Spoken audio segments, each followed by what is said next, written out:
यहीं गुजरात में अहमदाबाद के पास में श्री डाकुर जी रणछोड़ राय भगवान का मंदिर है। वहां एक परम वैष्णव भक्त हुए, उनका नाम था रामदास बोढ़ाना।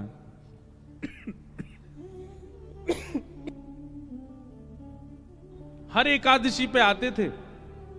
एकादशी कब? कल है ना? कल की है परसों की? कई लोग कल मान रहे हैं। और कल भैया सुबह हमारे बंग परिवार की ओर से, व्यासपीठ की ओर से, हम कोई अलग थोड़ी हैं, एक ही हैं, हम सब की ओर से कल श्री ठाकुर जी की ध्वजा जी पधराई जाएंगी। कितने बजे? 7 बजे सुबह। कल सुबह भोर होते ही ठाकुर जी हम लोगों को देखेंगे। वाह, दुनिया उठते ही ठाकुर जी को देखती है, कल ठाकुर जी उठते ही हम लोगों को देखेंगे, क्योंकि पहली ध्वजा यहीं से ठाकुर जी को पधराई जाएगी। तो रामदास बोढ़ाना, पहले हम अपनी बात पूरी कर दें। मन किसका नहीं भटक रहा? सबका भटक रहा है। गोस्वामी तुलसीदास जी का भटक रहा था, पर कहां भटक रहा था? राम जी में। तुकाराम जी का विट्ठल में, मीराबाई का गिरधर में, और हमारा संसार में, हमारा बड़ा पाव में, हमारा मिसल पाव में। अब यही बोलूंगा मंच से, और चीजें तो बोलूंगा नहीं कि कहां कहां भटक रहा है। बहुत जगह भटकता है। किसी का मन रुपया में भटक रहा है। जो रुपया के आदी होते हैं ना, उनको सब जगह यही दिखता है। द्वारिका आके भी यूं सोचेंगे, यहां पे पैसा कैसे कमाया जाता होगा, यहां के लोग धनार्जन कैसे करते होंगे। उसका मन वहीं भटक रहा है। कई लोगों का मन जो है वो प्रॉपर्टी डीलर ही बने रहते हैं। वो आके जहां पहुंचेंगे वहीं के दाम पूछेंगे, यहाँ की प्रॉपर्टी के दाम क्या हैं? अच्छा, इतने में मिलता है? बोले हाँ। कामी लोग जो है वो सब जगह काम ही देखते रहते हैं। लोभी लोग सब जगह लोभ देखते हैं। मन सबका भटक रहा है, भक्तों का भी भटका है। पर हां, भटका कहां? भटकने का मतलब क्या होता है? विचरना। विचरने को ही भटकना कहते हैं। हमारे ब्रज में भटकना का मतलब एक और होता है, फूटना। जैसे पुराने ब्रज के लोग होंगे ना, वो क्या कहते हैं? भटकना भटकाए रोए। अब ये ब्रज भाषा का शब्द है, इसका अर्थ क्या हुआ? पटाखे फोड़ रहा है। तो पटाखे फोड़ने को क्या बोलेंगे ब्रज में? भटकना भटकाए रोए। मन सबका भटक रहा है, क्योंकि मन का स्वभाव है भटकना। पर कहां भटक रहा है, यह आवश्यक है जानना। अगर वो संसार में है और संसार के बहुव्यंजनों में है, तो आपका मन रोगी हो जाएगा। पर वही ठाकुर जी में विचरण करने लग जाए, ठाकुर जी में भ्रमण करने लग जाए, ठाकुर जी में भटकने लग जाए, तो वही एक भक्त की श्रेणी दिला देता। अब आपका प्रश्न यह है कि हमारा मन बहुत भटकता है संसार में, अब ठाकुर जी पर कैसे आए? ठाकुर जी तक लाने का मन को एक ही उपाय है कि मन को इतने भक्त चरित्र सुनाए गए, इतने वैष्णवों के भगवत चरित्र नहीं, ठाकुर जी के चरित्र बाद में सुनिएगा। ठाकुर जी के भक्तों के चरित्र पहले सुनो। उन भक्तों के चरित्र में ही रुचि बनेगी, और उस रुचि से ही मन ठाकुर जी में आएगा। अब सुनो, रामदास बोढ़ाना का चरित्र सुनो। रामदास बोढ़ाना हर एकादशी आते थे द्वारिका, और उनका नियम क्या था? रात भर जागरण। एक तो पैदल चल करके आते थे डाकुर जी से अहमदाबाद के पास। आज भी यहां से बाय रोड जाओगे तो आपको 5 से 6 घंटे लगेंगे। उस काल में रामदास बोढ़ाना पैदल चल के आते थे। कितने दिन लगते थे उनको, और ऐसी तिथि पर आते थे कि 10वीं को यहां पहुंच जाते और गोमती सागर में स्नान करते। गोमती सागर में स्नान करने के बाद किसी द्वारिकावासी से या मंदिर की भिक्षा ग्रहण करके और कीर्तन में बैठ जाते, और कीर्तन करते करते करते एकादशी को प्रारंभ करते, और एकादशी होते ही ठाकुर जी का दर्शन करते। उनका नियम था ये। और फिर दर्शन करके फिर पैदल जाते, और पैदल वहां पहुंचते, बस 1-2 दिन वहां रुकते, इतने में फिर दूसरी एकादशी का समय आता, फिर पैदल आते, फिर यहां आके दर्शन करते। मतलब उनका जीवन यही था, बस पैदल आना जाना, द्वारिकाधीश का दर्शन करना।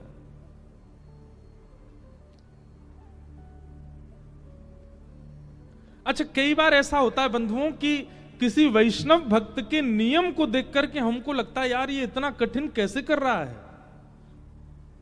पर नहीं। जब तत्परता और उत्साह अधिक मात्रा में किसी वस्तु की प्राप्ति का होता है तो फिर पीड़ा नहीं होती।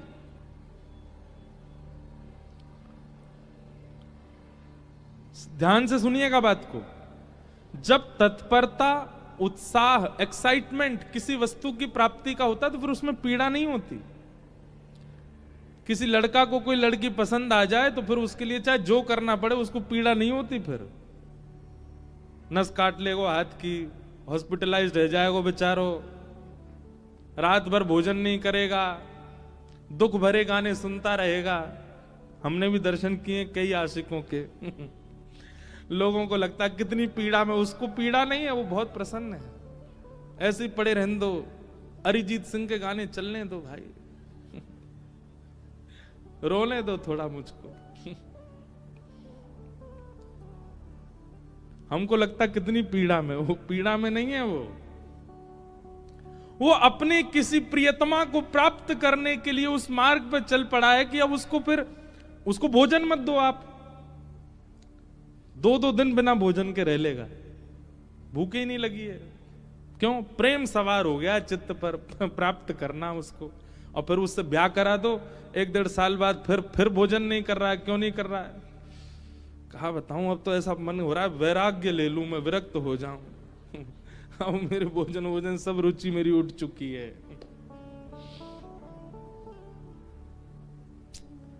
पर यही अंतर है, संसार की किसी वस्तु की प्राप्ति में भी आप तत्परता दिखाते हैं, पर उस वस्तु की प्राप्ति के बाद कहीं ना कहीं आपकी जो तत्परता पहले थी ना वो घट जाती है।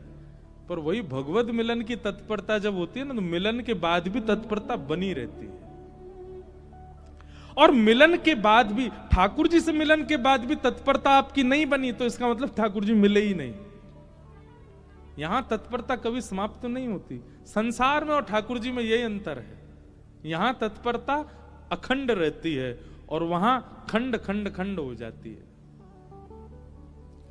और वस्तु की प्राप्ति में जो तत्परता, उसमें फिर कष्ट पीड़ा का अनुभव नहीं होता, फिर तो अच्छा लगता है।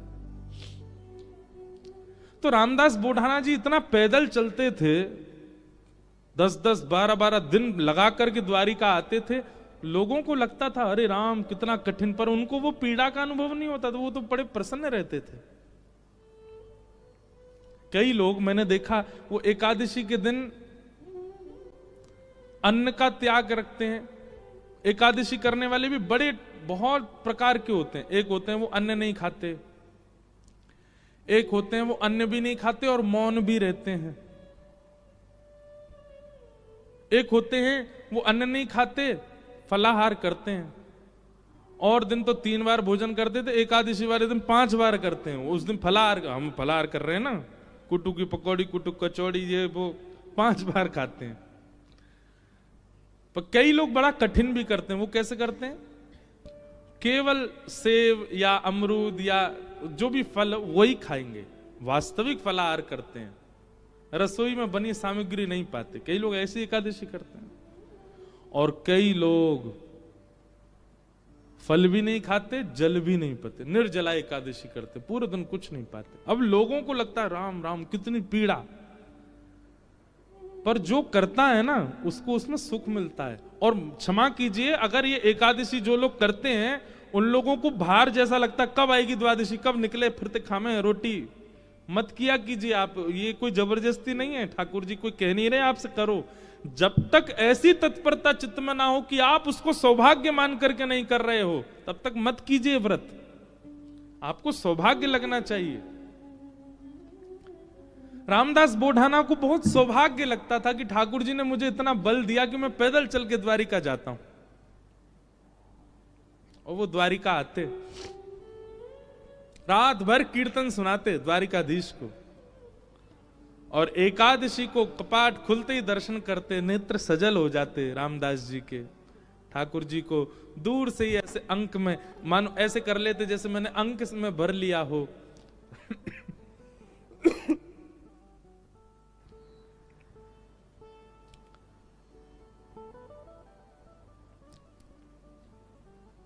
ठाकुर जी दया आ गई एक दिन, और रामदास बोढ़ाना से ठाकुर जी बात करने लगे। उनके स्वप्न में या उनके चिंतन में ठाकुर जी प्रकट हो गए और द्वारिकाधीश बोले, ए रामदास, तुम इतना परिश्रम करके मत आया करो।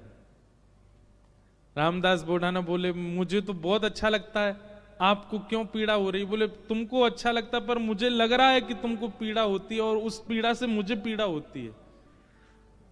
भक्त भक्ति भगवंत गुरु चतुर नाम बपु एक।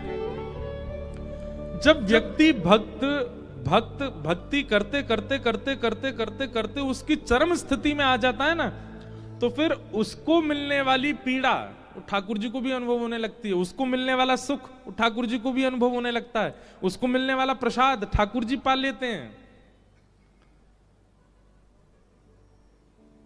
संसार में केवल कहा जाता है,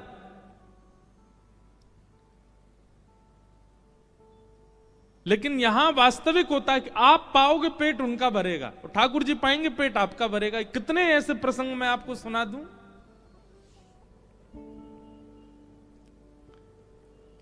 हमारे राधा कुंड में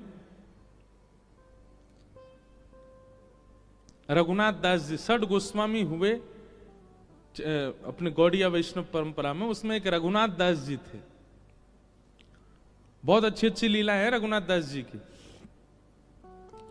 तो रघुनाथ दास जी का नियम था, केवल फलाहार करते थे। धीरे धीरे धीरे उन्होंने फलाहार भी छोड़ दिया, केवल दूध पीने लगे। धीरे धीरे उन्होंने वो भी छोड़ दिया, एक एक करुआ केवल छाछ पीते थे, उसी से पूरा दिन निकालते थे। एक दिन वो बहुत जोर से बीमार पड़ गए।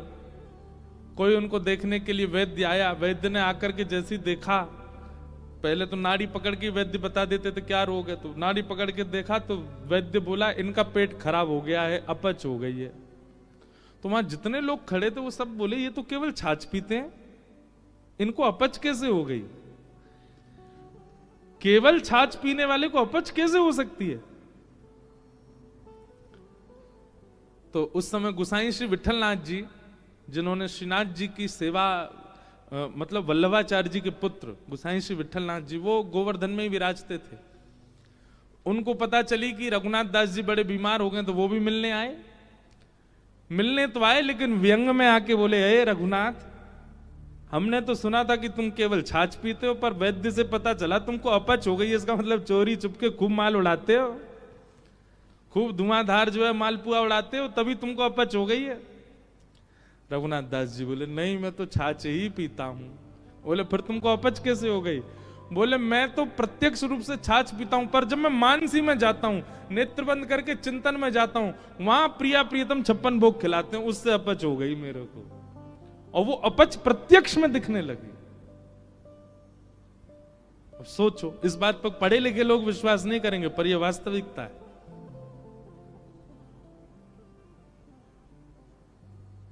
वो प्रत्यक्ष में नहीं पा रहे हैं, पर अप्रत्यक्षानुभूति, वो नेत्र बंद करके जब अपने मानसी भाव में जाते हैं, वहां ठाकुर जी उनको बढ़िया लड्डू पवाते हैं, पूड़ी पवाते हैं, रबड़ी पवाते हैं। उससे अपच प्रत्यक्ष शरीर को हो गई। ये बात सुनकर के गोसाई जी के नेत्र सजल हो गए। रघुनाथ दास जी को हृदय से लगा लिया। बोले, जय हो, तुम्हारी भक्ति को प्रणाम कि तुमको ठाकुर जी प्रत्यक्षानुभूति करा देते हैं।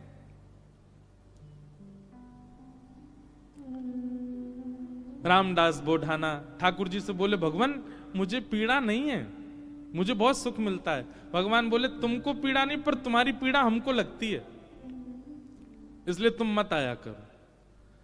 रामदास बोढ़ाना बोले, इससे बढ़िया तो मेरे प्राण चले जाएं, मैं आपको देखे बगैर नहीं रह सकता। अगली एकादशी पर आप मेरे सामने नहीं होंगे तो मेरे तो प्राण ही चले जाएंगे।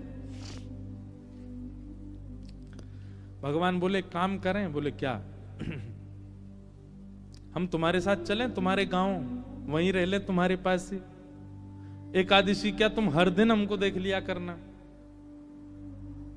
रामदास बोढ़ाना घुटनों पर बैठ कर रोने लगे। बोले, हे द्वारिकेश, ये कैसी आज्ञा कर रहे हैं आप? ये असंभव है। बहुत दीनहीन गरीब व्यक्ति हूं, मेरे घर में खप्पर भी नहीं है, कहां रखूंगा, कहां बैठाऊंगा। और ये तो आप बस बोल रहे हो ऐसी प्रेम, बस ये हो नहीं सकता। ठाकुर जी ने तुरंत अपनी पोटली दिखाई, बोले हमने पहले तैयारी कर रखी है, देखो अपनी पोटली बांध रखी है, इसमें सारी पीतांबरी धरी हमारी, मुकुट वुकुट ये सब टिपारा विपारा सब धर के चल रहे हैं हम, बढ़िया द्वारिका में हमारी बहुत अच्छी व्यवस्था हो रखी है, सब ले चलेंगे, तुमको कुछ नहीं करना पड़ेगा, इसी से हमारा श्रृंगार कर दिया करना। रामदास जी बोले आप सच बोल रहे हैं क्या? ठाकुर जी बोले हम सच बोल रहे हैं, हम चलें तुम्हारे साथ, वहीं रहेंगे तुम्हारे पास ही, रोज देख लिया करना। रामदास जी बोले फिर द्वारिका का क्या होगा? ठाकुर जी बोले हम जहां बैठ जाएं द्वारिका वही है। और रही बात, जब एक साथ हम 5 रूप धारण, हजारों रूप धारण कर सकते हैं, तो 2 रूप भी धारण कर लेंगे। आज तक तुमने एकादशी जिस रूप को देख करके की है, वो रूप तुम्हारे पास रहेगा, यहां एक दूसरा व्यवस्थित हो जाएगा। रामदास जी को पूरी तरह ये विश्वास हो गया कि ठाकुर जी मजाक नहीं कर रहे, ये सच बोल रहे हैं, ये चलेंगे मेरे संग। नियम का फल ये मिलता है। देखो, एक नियम को जब व्यक्ति तत्परता से करता है तो ठाकुर जी ऐसा देते हैं उसको। कई लोग कह देते हैं एकादशी पर भूखे रहने से भगवान को कोई, इससे थोड़ी प्रसन्न होंगे भगवान। ठाकुर जी प्रसन्न नहीं होते हैं, पर आपकी तत्परता ठाकुर जी देखते हैं। आजकल बच्चे ऑफिस जाते हैं, ऑफिस का टाइम क्या 9 बजे, और कोई आवे 9:30, कोई आवे कोई आवे 9:45। अब उसको सब लोग, जो टाइम पे आने वाला बच्चा, उसकी सब मजाक उड़ाते हैं, बोले तू भी क्या पागल है, 9 ही बजे आ जाता है बिल्कुल। अरे सैलरी ले रहे हैं, मेहनत करनी है, ठीक है, टाइमली, ठीक है, थोड़ा आधा पौना घंटा ऊपर नीचे चलेगा, लेकिन वो बालक कहता नहीं, ये मेरी तत्परता, मैं 9 बजे ही आऊंगा। और वो 9 बजे आने वाला बालक, वो कभी ना कभी उसका जो बॉस होता है ना, वो खुश होकर के कुछ तो उसको देता है, उसको थोड़ा अपग्रेड कर देता है। सिंसियरिटी आपके कार्य के प्रति आपका स्वामी देखता है। ऐसी भक्ति में भी सिंसियर होना बहुत जरूरी है। होता उससे कोई ठाकुर जी बहुत प्रसन्न नहीं, पर हां ठाकुर जी दृष्टि तो रखते हैं। परिक्रमा लगा रहा है, कैसे लगा रहा है, एकादशी कर रहा है, कर कैसे रहा है, तिलक स्वरूप करता है, उस समय क्या उच्चारण करता है, मंदिर जाता है, प्रसाद कैसे पाता है, दर्शन कैसे करता है, इन सबके प्रति जो आपकी सिंसियरिटी, वो ठाकुर जी देखते हैं। रामदास को ठाकुर जी बोले अब तो तुम जाओ, अगली बार बैलगाड़ी लेके आना। कैसे लेके जाओगे हमको? बैलगाड़ी में तुम्हारी में चलेंगे। रामदास जी चले गए, बैलगाड़ी ढूंढी, कहीं बैलगाड़ी नहीं मिली, बूढ़े बूढ़े बैल मिले, छोटी सी टूटी फूटी सी बैलगाड़ी मिली। रामदास जी बैलगाड़ी लेके द्वारिका आ गए। द्वारिका आए, आज सब लोग बोले क्यों रे भाई रामदास, अब तो तुम बैलगाड़ी में आने लग गए। रामदास जी बोले अब वयोवृद्ध हो गए ना, तो अब चला हो नहीं पाता, तो बैलगाड़ी से आए। बोले बहुत अच्छा। रामदास जी आए, प्रसाद आदि, गोमती सागर में स्नान किया, प्रसाद पाके रात में कीर्तन करने लगे। सब चले गए, रामदास जी कीर्तन कर रहे थे। अचानक से एक कपाट खुला ठाकुर जी का। अभी तक तो ठाकुर जी चिंतन में बात कर रहे थे रामदास से, पर रामदास जी ने नेत्र खोल करके देखा तो स्वयं द्वारिकाधीश अपनी एक भुजा में तो पोटली उठा रखी है, और एक भुजा से किवाड़ खोल रहे हैं, और 2 भुजाओं से बढ़िया संग चक्र आदि सब समेट रखे हैं। ठाकुर जी ने मुकुट उकुट सब भर रखे हैं। और रामदास से बोले कहां तेरी बैलगाड़ी, जल्दी बता चलें। जैसे कोई भागता है घर छोड़ के, ऐसे ठाकुर जी भाग रहे थे। आज भी मंदिर दर्शन करने जाओ आप, तो द्वारिकाधीश जी की जब परिक्रमा करेंगे तो पीछे ही रामदास बोढ़ाना जहां से जिस खिड़की से ले गए ठाकुर जी को, वो खिड़की है अभी भी मंदिर में। ठाकुर जी ने करके बाहर आ गए। चलो, रामदास जी को तो विश्वास ही नहीं हो रहा है, स्वयं द्वारिकाधीश मेरे साथ जा रहे हैं। चतुर्भुज हैं, बढ़िया चल रहे हैं, पीतांबरी पहन की, चंदन की सुगंधी आ रही है, केसर जैसा पूरा माहौल आच्छादित हो गया उससे। ठाकुर जी जैसे ही गए, रामदास जी बोले भगवान टूटी फूटी बैलगाड़ी है, बैठ जाओ। ठाकुर जी ने जैसी बैलगाड़ी देखी, ए रामदास त्रिलोकी का भार लेकर के मैं इन पे बैठा, तेरे बैल तो दब जाएंगे नीचे। भगवान अब क्या करें, यही व्यवस्था मिली थी। इतना सीधा, इतना भोला रामदास। ठाकुर जी बोले काम कर, तू बैठ, हम चलाते हैं बैलगाड़ी। रामदास जी बोले ऐसा मत करो नाथ, मैं ही चला दूंगा। नहीं नहीं, ये तो हमारे अभ्यास की वस्तु है। अर्जुन के खूब हमने रथ हाँके हैं, बहुत दिनों बाद बैलगाड़ी मिली, चलो हाँके थोड़ा इसको। और रामदास पीछे बैठे और ठाकुर जी आगे पैर लटका के बैठे और बैलगाड़ी चला रहे हैं। ठाकुर जी के स्पर्श होते ही बैलगाड़ी तो बिल्कुल नवीन हो गई, बैल बिल्कुल युवान हो गए। यहां मंगला का समय हो रहा था, सूर्य उदय हो रहे थे धीरे धीरे। ठाकुर जी बोले रामदास, इस सुबह होते ही सब पंडा पुजारी भागेंगे, ढूंढेंगे, देखेंगे मंदिर में तो मैं हूं नहीं, सब आ जाएंगे। ये हमको बीच रास्ता में ही पकड़ लेंगे। तभी थोड़ी दूर ही पहुंचे थे, वहां एक बाबरी थी, एक सरोवर था। ठाकुर जी ने कही तुम हमको नीचे छुपा दो ताकि कोई हमको ढूंढ ना पाए, क्योंकि ढूंढने वाले तो आएंगे और जब ढूंढ हार के चले जाएं, कुछ ना मिले, फिर हमको दोबारा लेके फिर चल देना आगे। रामदास जी मनी मन इतने प्रसन्न हो रहे हैं, बोले ठाकुर जी आपको क्या पड़ी है जाने की मेरे साथ? अरे मैं तो मना कर चुका हूं 5 बार कि ठाकुर जी आप यहीं रह लो, पर नहीं, उन्हीं की इच्छा है जाने की। जब मन ऐसा भटकता है ना ठाकुर जी में, तब ठाकुर जी ऐसा करते हैं, आपके मना करने पे भी चल देंगे आपके साथ। हमारे लाल जी, गिरधर लाल जी,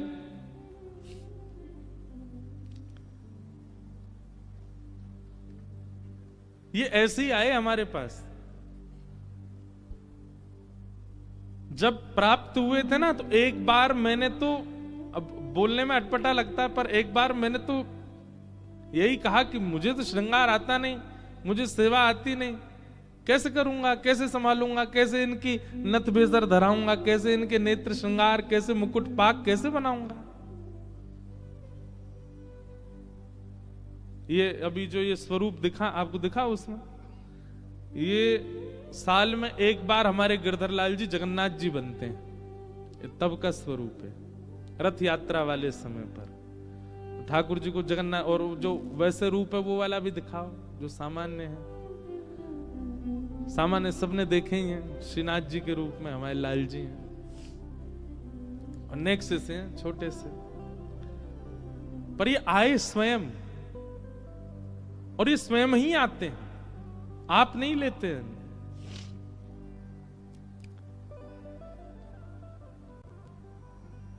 रामदास नीचे बावरी में ले जाकर के द्वारकाधीश जी को छुपा दिया।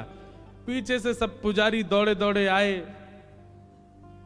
देखा तो रामदास जी धीमे धीमे अपनी बैलगाड़ी चला रहे हैं। सबने रोक लिया, बोले ए रुको, तुम ही थे रात भर मंदिर में, ठाकुर जी कहां गए हमारे? रामदास जी बोले मुझे तो नहीं पता, दिखाओ। सब देखा, बैलगाड़ी में कुछ नहीं। तभी एक बैलगाड़ी के छोड़ पर ठाकुर जी की पीतांबरी का एक भाग चिरा हुआ फटके इरज गया। अच्छा, ये सब लीला भी ठाकुर जी जानबूझ के ही करते हैं, क्योंकि कहीं ना कहीं कुछ ना कुछ ठाकुर जी को दूसरों को संकेत कराना है। ठाकुर जी की पीतांबरी का वो अंग वस्त्र जैसे ही मिला, सब लोगों ने रामदास जी को पकड़ लिया, बोले ठाकुर जी तेरे संग ही हैं, तभी तो ये चीरा फटा हुआ है यहां पर, कहां है जल्दी बता। उन्होंने मना किया तो सबने उनको मारना शुरू कर दिया। इतना मारा, इतना मारा, इतना पीटा, बेचारे अधमरे से हो गए। बस श्वास चल रही है, बाकी तो नेत्र बंद हो गए, सुध बुध चली गई, गिर गए धरती पर। पुजारियों ने देखा, बोले ये तो अधमरा हो गया, ठाकुर जी कहां हैं, ढूंढो। पास ही सरोवर था, उस बावरी में जाकर के जैसे ही देखा तो बावरी का जो जल था वो रक्त मंडित हो गया, पूरा जल रक्त से भर गया। देख करके सब लोग घबरा गए, सारे ब्राह्मण बोले ये जल इसका कैसे हो गया, जल आ कहां से, ये रक्त आ कहां से रहा है। दौड़ करके जाके देखा तो एक जगह ठाकुर जी विराजमान थे, और जहां जहां रामदास जी को डंडे मारे गए वहां वहां श्री द्वारिकाधीश जी के श्री अंग पर भी डंडे के निशान, और हर स्थान से रक्त निकल रहा था।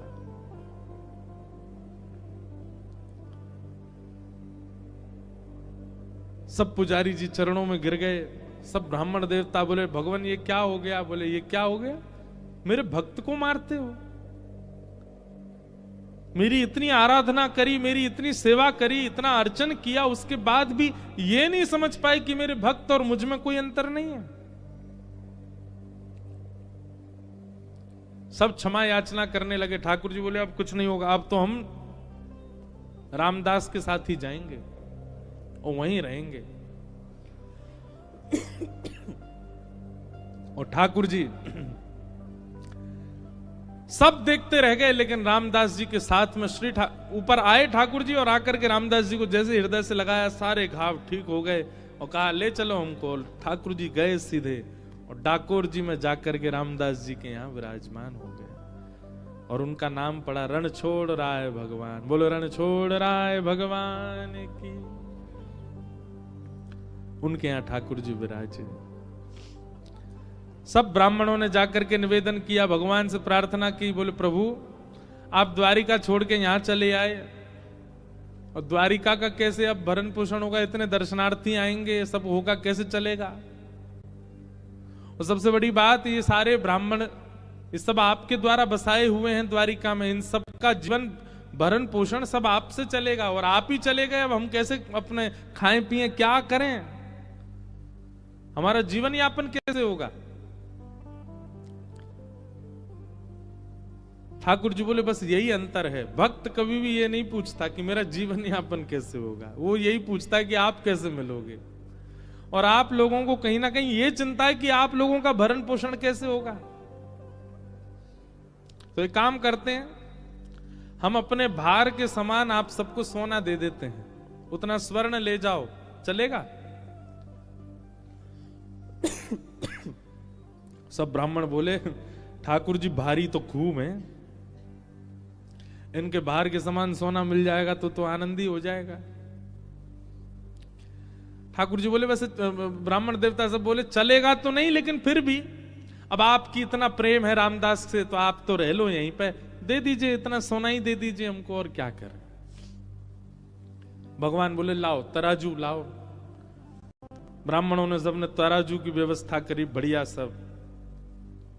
एक तरफ ठाकुर जी बैठ गए, ठाकुर जी बैठते ही रामदास चलो लाओ, दूसरी तरफ सोना रखो, तोलो हमसे, और हमारे बराबर का दो सब ब्राह्मणों को। रामदास जी बोले भगवान ये बात नहीं बनेगी, मैंने पहले ही मना किया था, मेरे यहाँ तो खप्पर ही नहीं है, घर में पानी आ जाता है, मेरे यहाँ कोई व्यवस्था नहीं है। आपने ये बात आपको पहले से पता थी, आपने फिर भी देखो अब सबके आगे मेरी नाक कटवा रहे हो आप। अरे कुछ व्यवस्था नहीं है मेरे पास महीना भर में जो व्यवस्था होती उससे मैं द्वारिका आ जाता था, बस इतनी व्यवस्था थी, और इन ब्राह्मणों को कैसे दूं मैं।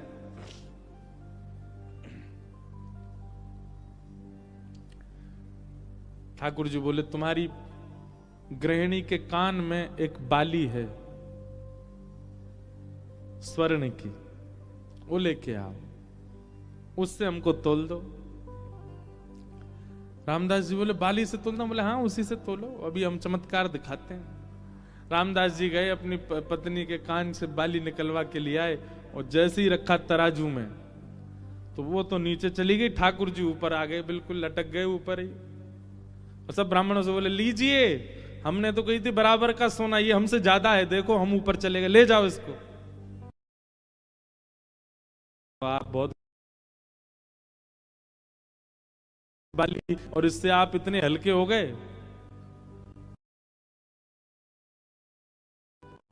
ऐसा मत करो भगवान। सबने हार मान ली, ठाकुर जी के करो, गोमती सागर में स्नान करो, गंगा में स्नान करो, आप दुनिया भर की वस्तु मांगते हो, पर हर बार हमारी कही एक बात कहिएगा, पहली डुबकी लगाते यही मांगो, हमें सरल बना दीजिए, हे गंगा मैया, हे गोमती मैया, हे समुद्र नारायण, हे कुंभराज प्रयाग, हमें सरल बना दो, हम सरल चित्त हो जाएं। क्योंकि ठाकुर जी को सबसे पहला लक्षण तो सरल चित्त ही चाहिए, वो होना बहुत आवश्यक है। तो मन का भटकाव सब जगह से ठाकुर जी में केवल और केवल भक्त चरित्र से हो सकता है, उसी से ही संभव होगा। तो ऐसा एक जिज्ञासा थी, उसी में ही हमने रामदास जी की लीला सुना दी। एक बार अभी ठाकुर जी हम 2 ही बार गए हैं दर्शन करने, कभी योजना बनेगी तो एक बार ठाकुर जी में भी कथा सुनाएंगे श्री ठाकुर जी को। बड़े सुंदर श्री ठाकुर जी वहां विराज रहे हैं। आइए क्रम में प्रवेश करते हैं। भागवत जी का पहला श्लोक। जन्माद्यस्य यतोऽन्वयादितरतश्चार्थे स्वविज्ञस्वराट् तेने ब्रह्म हृदय आदि कवये मुह्यन्ति यत्सूरयः तेजो वारि मृदां यथा विनिमयो यत्र त्रिसर्गो मृषा धाम्ना स्वेन सदा निरस्तकुहकं सत्यं परम धीमहि। एक बात और, जैसे अभी हमने सुना कि सरल चित्त ठाकुर जी को प्रिय है, ऐसे ही सत्य आचरण करने वाला भी ठाकुर जी को बहुत प्रिय है। एक सत्य के प्रति आचरण की भावना चित्त में लाओ। जैसे आजकल बच्चे चैलेंज देते हैं अपने आप को, 30 डेज चैलेंज, 60 डेज चैलेंज, ऐसे चैलेंज करते हैं, बोले उतने दिन हम ये काम बेनागा होके करेंगे, उसको सोशल मीडिया पे डालते हैं। फिर आप 30 डेज चैलेंज लो, 30 दिन का एक चैलेंज ले लो, क्या झूठ नहीं बोलेंगे। एक चीज समझ लीजिएगा, जैसे ही आप ये चैलेंज लोगे ना, सबसे पहले ठाकुर जी कमर कसेंगे, रुक जा बेटा मैं आऊं, रुक। ऐसे ऐसे कारनामे ठाकुर जी आपके सामने प्रकट कर देंगे कि आपको झूठ बोलना ही पड़ेगा। पर अगर चाहे आपका पूरा घर ही क्यों ना डूब रहा हो, आपने ये संकल्प ले लिया कि नहीं सत्य ही बोलना है, और आप बोलने लगे, उसी सत्य से ही आपको ठाकुर जी मिल जाएंगे। बहुत सरल है, 30 दिन में ठाकुर जी मिल जाएंगे। करो ये काम, हम सत्य बोलेंगे बस। लेकिन हम कलयुगी जीव में बहुत चतुर हैं हम लोग। हमारी चतुराई पता कैसी है? जिस दिन हमको लग रहा होगा कि आज सत्य बोलने से हमारा घर लुट जाएगा, हम उस दिन कह देंगे आज तो हमारा मौन है, हम बोलेंगे ही नहीं, चुप हैं। और बहुत बड़े बड़े लोग हैं, वो कहते यूं कहते हैं ठीक है 30 दिन का चैलेंज हम स्वीकार करते हैं, 30 दिन तक मौन ही रहेंगे, बोलेंगे ही नहीं, चुप। मैं तो किया भी एक अनुष्ठान।